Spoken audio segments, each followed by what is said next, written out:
Depois de dizer que soltaria presos, o recém-eleito presidente da Colômbia, o ex-guerrilheiro Gustavo Petro, está conversando com a ditadura venezuelana para reabrir a fronteira entre os dois países. Ele justificou a medida dizendo querer restabelecer o pleno exercício dos direitos humanos na área. O esquerdista não deu mais detalhes sobre a interação, mas conversou diretamente com Nicolás Maduro, que compartilhou o momento nas redes sociais. A fronteira entre a Colômbia e a Venezuela está fechada desde 2019, após o rompimento das relações entre os dois países, quando Bogotá reconheceu a eleição de Juan Guaidó à presidência venezuelana. Dos 6 milhões de refugiados venezuelanos, 2 milhões vivem na Colômbia. Em vídeo exclusivo enviado à Jovem Pan, a senadora conservadora colombiana Maria Fernanda Cabal disse que a campanha do esquerdista Gustavo Petro é enganosa e mentirosa, além de criticar suas promessas. A campanha de Petro é a típica campanha dos socialistas que não têm vergonha. Tudo mentira. Prometem tantas coisas que depois não podem cumprir e agora vemos que está angustiado porque não sabe de onde vai tirar dinheiro. Ele enganou aos mais pobres e desabastados com ódio, porque eles gostam de dividir a sociedade. Além disso, essa campanha me deixou com sérias dúvidas, porque o resultado eleitoral não é claro. Saíram muito mais votos do que Petro necessitava para disparar e ganhar. Continua inexplicável o aumento drástico das abstenções. Isso cria muitas suspeitas. Deste governo de esquerda, esperamos mentira e desperdício de dinheiro, porque nunca produziram nada por conta própria e adoram a revolta do povo. Haverá muitas brigas internas no movimento político de Petro e fizeram tantas promessas aos políticos tradicionais que certamente cumprirão algumas e outras não. Para o país, é muito perigoso que comecem a cobrar impostos confiscatórios que põem em risco a propriedade privada.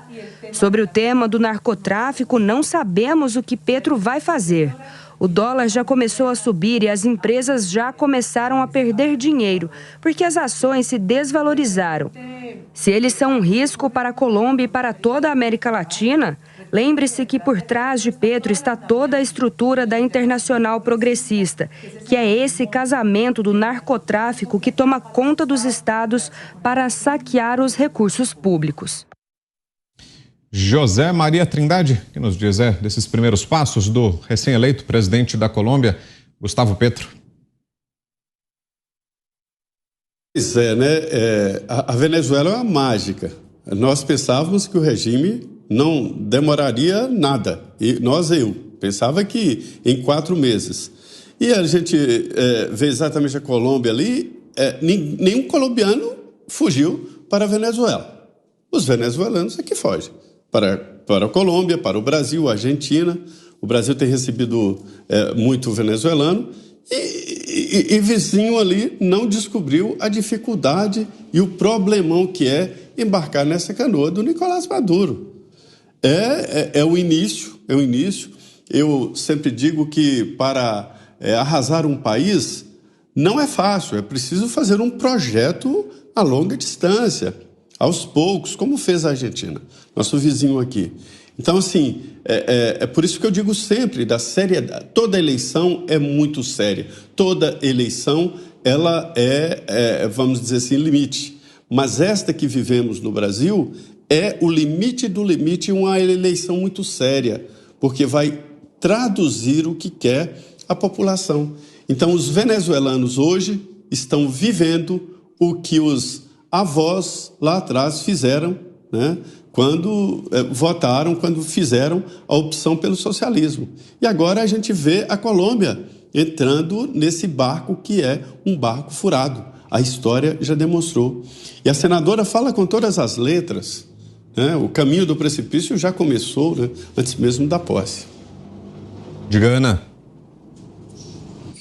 Acho que por isso que os esquerdistas no Brasil, eles instigam tanto os jovens a votar, porque os jovens não têm essa memória, não entendem o que o socialismo, o que o comunismo, que de fato esses regimes trazem para a vida cotidiana das pessoas, para a realidade, né? Para a liberdade social, para a liberdade econômica, para a liberdade intelectual das pessoas escolherem o que elas querem questionar, o que elas querem perguntar, o que elas querem debater, o que elas querem decidir, né, na vida.